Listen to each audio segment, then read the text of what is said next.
चीजें क्या यहाँ पे भारत में जनता उठ खड़ी होती है और हाथ में सत्ता आ जाता है, तो आप प्रोडक्शन को कैसे ऑर्गेनाइज करेंगे? क्या आपके पास विजन? जो बहुत सारे लेफ्ट के लोग हैं, विजन उनके पास क्या है? क्या वही आपको जो IMF और वर्ल्ड बैंक वाले लोग विजन रखते हैं वही रखेंगे, या कोई वैकल्पिक विजन है? क्या आइडियोलॉजी पर हमारे बीच में ऐसा काम हो रहा है कि हम अगर सत्ता लेते हैं तो हम कौन सा विकल्प देंगे? हम मोनोपोली कैपिटलिज्म के कंट्रोल में अगर बिजली है या इस्पात है या और चीज है, उसका हम क्या कॉम्बिनेशन बनाएंगे, उसको हम कंसिस्टिकेट करेंगे। छोटे उत्पादकों के लिए हमारे पास क्या पॉलिसी होगा, किसानों के लिए क्या पॉलिसी होगा? तो अभी जो लेफ्ट फोर्सेज है उसके अंदर आइडियोलॉजिकल क्राइसिस ये है कि वो सत्ता लेने के लिए तैयारी नहीं करता। जो लेनिन के पास था 1915 में, वो लिख करके बैठे हुए थे कि एक देश में अगर विक्रांति होगा तो हम कैसे संचालन करें। कई लोग कहते हैं कि स्टालिन का एक देश में समाजवाद का कॉन्सेप्ट है, वो लेनिन 1915 में लिख के बैठे हुए थे। राज्य और क्रांति में वो लिख करके बैठे हुए थे कि हम कैसे स्टेट लेंगे 1915 में, हमको कैसे लेना है, स्टेट को स्मैश करना है और पुरानी ब्यूरोक्रेसी से हमको काम नहीं चलाना है, हमको नई ब्यूरोक्रेसी नए अपना सिस्टम बनाना है। उन्होंने लाल सेना पुराने आर्मी को ध्वस्त करके बनाया, उन्होंने पुराने नौकरशाही को खत्म करके सोवियत के माध्यम से सत्ता का संचालन किया, जो हर फैक्ट्री में था, किसानों के बीच था, हर जगह। तो ये तैयारी यहाँ होनी चाहिए और यहाँ सुनने वाले सारे लोगों की तैयारी करने की जरूरत है। अपने आप में विचारधारा पर कोई यही नहीं कि कोई पार्टी का एक सर्कुलर आता है और उसके कारण आप तैयार करेंगे। यहाँ आइडियोलॉजिकल वर्क हर वो विजन रखने वाले, हर वो आकांक्षा रखने वाले परिवर्तन का, या इस क्राइसिस में देख रहे हैं कि कैपिटलिज्म आगे नहीं चल पाएगा, उसको इस पर सोचना चाहिए और आपस में विचार करना चाहिए। एक और महत्वपूर्ण बात है जिस पर कि हम सारे लोगों को विचार करना चाहिए कि हमारे बीच क्या संवाद होगा। हम वर्कर्स को ऑर्गेनाइज करने के लिए उनके बीच जब कोई क्राइसिस आता है तो हम किस रूप में जा रहे हैं। बड़ी घटनाएं जो होती है वो लोगों के मस्तिष्क के लिए एजुकेट करता है। मार्क्स ने कहा है कि आप सैकड़ों किताब पढ़ लेते हैं, वो आपको उतना ज्ञान और आपके तर्क पद्धति को और विजन को उतना विकसित नहीं करता है जो एक जीवित सामने घटना जो घटती है, कोई क्रांति होती है, कोई आंदोलन होता है,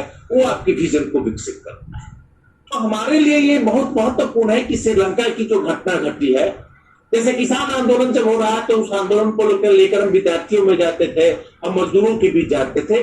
जब एक सत्ता परिवर्तन या एक परिदृश्य हम देख रहे हैं परिवर्तन का, विद्रोह का श्रीलंका में, तो उसे लेकर के हमको अपने वर्गीय शक्तियों माने मजदूरों के बीच, किसानों के बीच, छात्रों के बीच जाना है और उन्हें बताना है कि एक तो परिवर्तन होगा, दूसरी ये भी बताना है कि चाहे जितनी भी कोशिश कर लिया जाए समाज को सुपर स्ट्रक्चर के तौर पे, सांप्रदायिकता के आधार पर, क्षेत्रीयता के आधार पर, अंतरराष्ट्र भक्ति के आधार पर बांटने का अंतिम निर्णायक स्थिति जो होता है वो बेस में उपस्थित आर्थिक उत्पादन संबंध होता है। ये थ्योरेटिकली ये मार्क्सवाद को स्थापित करता है, ये भी हम लोगों को बताना चाहिए। और आप सभी साथी जो यहाँ उपस्थित हैं, ये परिघटनाएं हमारे लिए मार्क्सवादी जो दर्शन है, जो भौतिकवादी इतिहास की व्याख्या है मार्क्स की, उसको स्थापित करता है कि चाहे आप कितना अंधराष्ट्रवाद का धार्मिक उन्माद आप फैला लीजिए जैसा श्रीलंका में किया गया है, वो अंतिम तौर पे जनता का जब भौतिक परिस्थिति उसको चैलेंजिंग होने लगता है, जीवन आगे नहीं जाता है, जीना मुश्किल हो जाता है, तब वो डिसाइड करता है भौतिक उत्पादन परिस्थितियां क्रांति के लिए, आंदोलन के लिए, विद्रोह के लिए। तो भारत में भी जो साथी हमारे निराश होते हैं कई बार, अभी जो सुप्रीम कोर्ट का रुख होता है, सरकार का रुख होता है, जो सांप्रदायिकता है या जो धार्मिक उन्माद है या अंधराष्ट्रवाद है, उससे निराश होने की आवश्यकता नहीं है। अपने हिस्से का काम करना है और ये विश्वास रखना है कि मार्क्सवाद की ये जो सैद्धांतिक जो प्रस्थापना है, ये अंतिम जो क्राइसिस है वो वही चीजों को निर्धारित करेगा। और भारत में ही भी निश्चय ही क्राइसिस आएगा तो लोगों के बौद्धिक स्तर पर उसका एक प्रभाव पड़ेगा, एक मजबूत प्रभाव पड़ेगा। लेकिन साथ साथ अगल बगल की जो घटना है उसका भी प्रभाव पड़ता है और वो प्रभाव यहाँ पर इस रूप में सामने है। आप देख सकते हैं कि मजदूरों को हमको जाकर के अभी किसानों को, विद्यार्थियों के बीच इस बहस को ले जाना है कि श्रीलंका में ऐसा क्यों हो रहा है। उसके पीछे की जो परिघटना है कि उसकी निर्भरता विदेशी पूंजी पर ज्यादा, जो न्यू इकोनॉमिक पॉलिसी आया है। और कोई भी बड़े सट्टेबाज, बड़े पूंजी हेज फंड के जो मालिक होते हैं, जॉर्ज स्वराज जैसे, जिसने 1998 में एशियन टाइगर जो थे इधर पूर्वी एशिया के देशों को एक बैक वहां से उसने पूंजी निकाला और उनकी इकोनॉमी उठाई।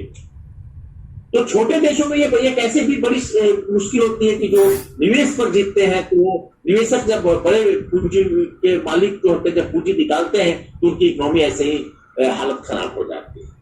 ये स्थिति बड़े देशों के साथ उतना नहीं होता है। वो थोड़ा डाउन जाते हैं, शेयर मार्केट डाउन जाता है, लेकिन उनकी इकोनॉमी नहीं लड़खड़ाती। जैसे बीच में चीन की भी हालत खराब हुई थी, तो उसने अपने एक्सपोर्ट कमा, तो उसने अपने लोकल मार्केट, बड़ी आबादी है और स्किल्ड भी है, छोटे उत्पादक उसके पास भी काफी है, तो उसने अपने मार्केट को अपने हिंटरलैंड में बढ़ाने की कोशिश की। तो ये पूरी प्रक्रिया जो है हम लोगों को एजुकेट करता है। हम लोग इस ख्वाब में नहीं रहे कि हम चुपचाप बैठे रहेंगे और अपने से क्राइसिस आएगा और क्रांति हो जाएगी, परिवर्तन हो जाएगा, वो अराजकता होगा। इसलिए